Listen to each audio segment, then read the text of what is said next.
Shambhu Prasad ji Tundiya.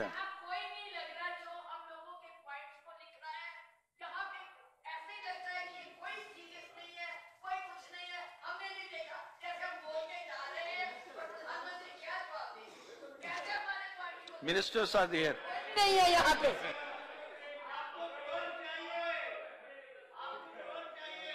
Yes yes, visible visible, सभी दिखाई दे रहे हैं। महंत शंभू प्रसाद जी टुंडिया। बहुत सारे लिख रहे हैं, बहुत सारे लिख रहे हैं, 2-3 लिख रहे हैं। हाँ। नहीं, इधर है ना 2-3 मंत्री बैठे हैं, हम लिख रहे हैं। Thank you sir. Sir thank you. आदरणीय उपसभापति जी,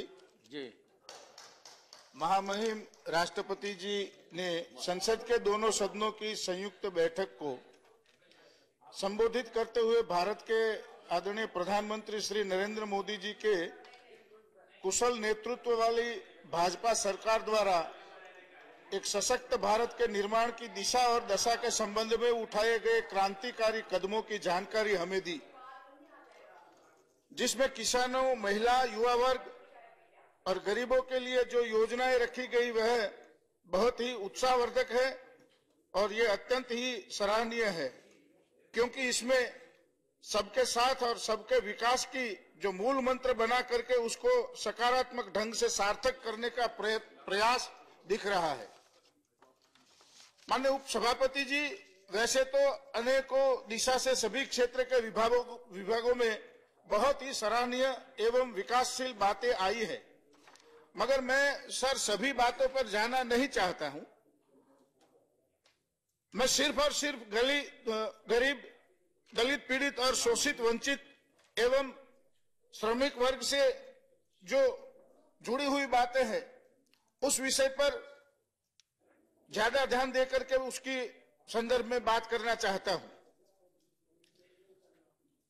सर, पिछले साल वर्ष 2016-17 के बजट की आवंटन की तुलना में इस साल 35% बढ़ावा आया है और अनुसूचित जाति के लिए 16-17 में जो 38,833 करोड़ से बढ़कर के इस साल 52,393 करोड़ किया गया है, जिसके लिए मैं आदरणीय प्रधानमंत्री जी का व्यक्तिगत रूप से बहुत ही आभार प्रकट करता हूं।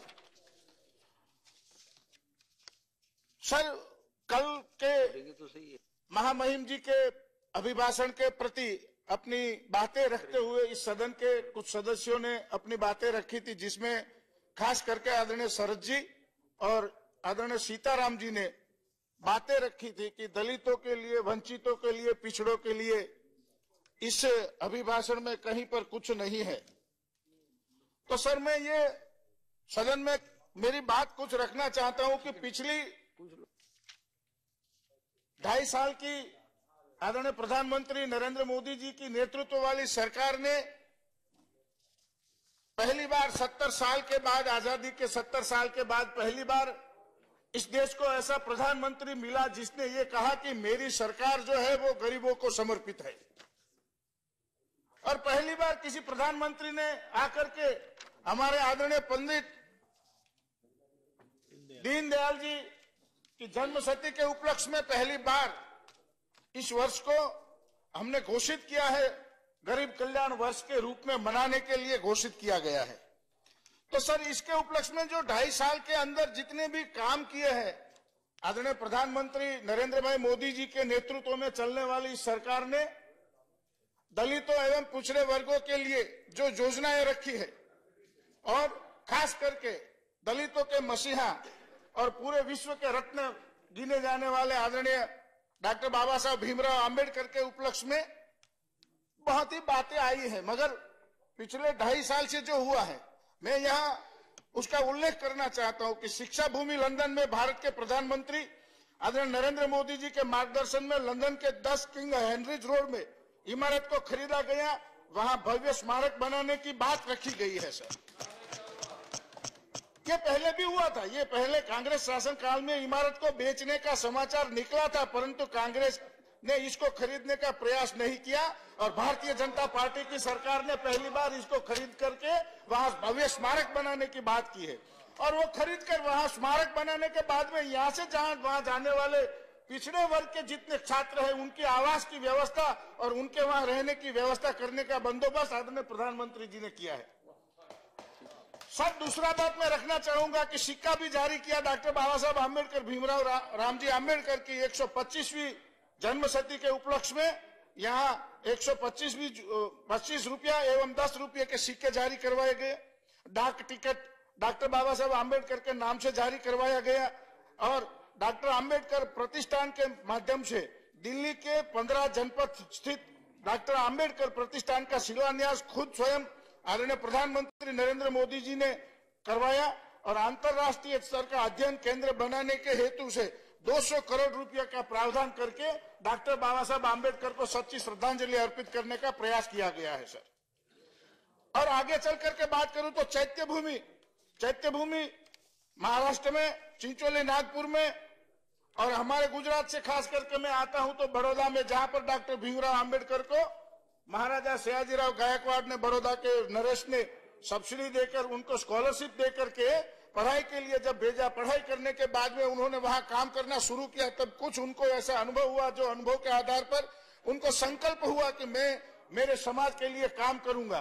तब जाकर के उन्होंने जिस पेड़ के नीचे बैठ करके बड़ौदा शहर में संकल्प लिया था समाज के उद्धार के लिए, आज तक किसी ने उस पेड़ की कोई चिंता नहीं की, उस बाग की कोई चिंता नहीं की।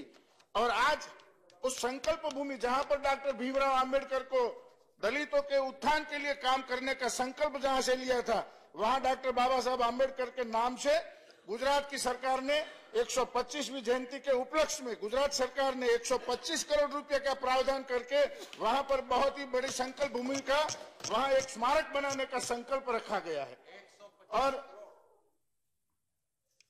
दूसरा आगे चल करके सर अगर मैं बताऊं तो परिनिर्वाण भूमि 26 अलीपुर रोड में भी उनके परिनिर्वाण भूमि पर 100 करोड़ की लागत से बहुत ही बड़ी इमारत, एक संविधान के जो ग्रंथ है उस ग्रंथ के आकार की एक बड़ी ही बिल्डिंग वहां बना करके, स्मारक बना करके लोगों के बीच रखने वाले हैं।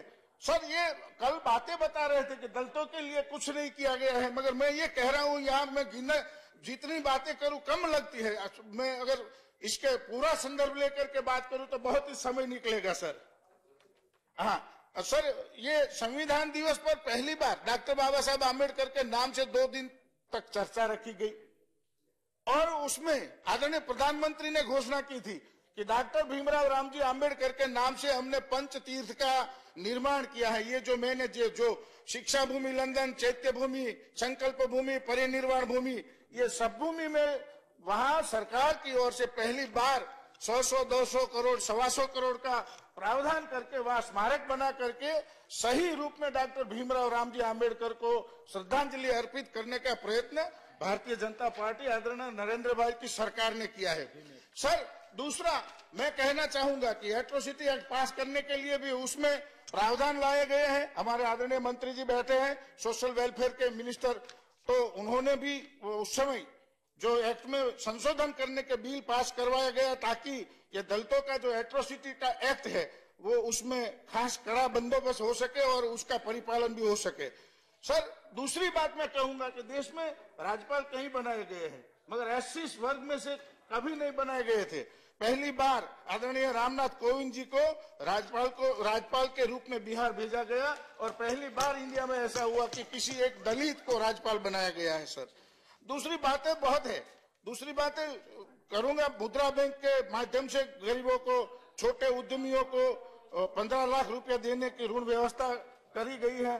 सर राष्ट्र में जितने बातें हुई यहाँ, जगन्नाथ पहाड़िया जी भी राज्यपाल रह चुके हैं। सर कोई बात नहीं सर, राज्यपाल thank you sir, thank you. बहुत जमाने की बात है सर। ठीक है, ठीक। आप समूना जी जारी रखिए। सर मैं आगे चल करके बात कहना चाहूंगा कि अभी नोटबंदी का विषय चल रहा था, कैशलेस करेंसी की बातें हो रही है, तो फिर उसमें भीम ऐप के माध्यम से डॉक्टर बाबा साहब आम्बेडकर के नाम को पूरे देश में बैंकिंग व्यवस्था के जोड़ने का प्रयत्न आदरणीय प्रधानमंत्री नरेंद्र मोदी जी ने किया है। भारत इंटरफेस फॉर मनी नाम की मोबाइल ऐप लॉन्च करवाई गई है। सर ये बातें जो है दलितों के लिए बहुत ही गौरवपूर्ण बातें हैं, जो पहले कभी नहीं हुई थी। आज पहली बार हम सब देख रहे हैं कि यहाँ ये सब बातें आई हैं। आदरणीय उपसभापति जी, वंदनीय पंडित दीनदयाल जी उपाध्याय जी के जन्मशती वर्ष के उपलक्ष्य में इस वर्ष को गरीब कल्याण वर्ष के रूप में मनाए जाने की घोषणा भी हुई है। हमारे पार्टी के स्थापक एवं वरिष्ठ नेतागण, जिनके विचारों में आया था कि अंत्योदयवाद की बात उन्होंने रखी थी। अंत्योदयवाद जो है समाज के अंतिम छोर पर बैठे हुए व्यक्ति के विकास के लिए काम करने की संकल्पना के साथ में हमने ये नींव रखी थी और आज उसको चरितार्थ होते हुए हम देख रहे हैं आदरणीय प्रधानमंत्री जी के नेतृत्व में। सर, गरीबी उन्मूलन के लिए बहुत ही बातें आई है। 26 करोड़ से अधिक जनधन खाते खोलकर लोगों को बैंकिंग व्यवस्था से जोड़ने की पहली बार जोड़ा गया है और कैशलेस व्यवस्था में सभी आज पहली बार गरीब लोग जुड़ रहे हैं बैंक के साथ। जिसने कभी बैंक देखा नहीं था, जो कभी गया नहीं था, वो व्यक्ति आज कार लेकर के घूम रहे हैं। और आदरणीय प्रधानमंत्री जी ने तो 1 साल पहले कह दिया था कि जनधन के खाते खुलवाओ और जनधन के माध्यम से आप जाओ बैंक में अकाउंट खोलो ताकि ये हो सके। सर, ये समझ में नहीं आ रहा कि लोग किस तरह से सोच कर रहे हैं, क्योंकि मैं समझ रहा हूं अगर बैंक में कैशलेस से होगा तो व्यक्ति को जो आमदनी मिलती है, लघुतम वेतन जो मिलता है, उसको वो बैंक टू बैंक जाएगा ताकि उसमें कभी कहीं पर घपला नहीं होगा। हमने देखा है सर, फैक्ट्रियों में काम करने वाले छोटे मजदूर कर्मी और लोग जो है उनको 10,000 या 15,000 रुपये में काम पर रखते हैं, साइन लेते हैं, देते हैं कैश टू कैश तो 5,000 देते हैं, बाकी सब वो कंपनी के लोग खा जाते हैं। और इस समय आदरणीय नरेंद्र भाई मोदी जी की सरकार ने जो ये कैशलेस का विषय निकाला है और एटीएम टू एटीएम या फिर बैंक टू बैंक खाते से अकाउंट टू अकाउंट जो मनी ट्रांसपेरेंसी का जो विषय रखा है, उसके माध्यम से ये बात तय होगी कि जो मजदूर, जो कर्मी, छोटे लोग जो काम करते हैं, उसको उसका वेतन पूरा मिलने का अवसर इसमें प्राप्त हुआ है सर। तो मैं ये कह रहा हूं कि ये जो सभी बातें हैं यहाँ पर प्रत्येक लोगों ने कहा, आदरणीय शरद जी तो ये कह रहे थे कि दलितों का कहीं पर उल्लेख ही नहीं है। मैं कहना चाहता हूं कि उज्ज्वला योजना दलित पीड़ित महिला के लिए है, जनधन योजना, अटल पेंशन योजना, ये किनके लिए? ये सभी योजनाएं हैं जो छोटे लोग हैं, समाज के अंतिम छोर पर बैठे हुए जो व्यक्ति है उनके लिए जाती है। और मैं तो सर अंत में मेरी बात पूरी करने से पहले मैं परसों गया था एक भरूच जिले के गांव में। आदरणीय अहमद भाई नहीं है, अगर होते तो वो गांव को पहचानते हैं। जम्बूसर का गांव है कावली करके, वहां मैं गया था। तो जैसे यहां से गया तो पूरा गांव ऐसे उमड़ पड़ा जैसे कि मेरे स्वागत के लिए, तो इसलिए मेरा स्वागत नहीं करने आए थे, वो आदरणीय प्रधानमंत्री नरेंद्र मोदी जी का स्वागत करने के लिए आए थे।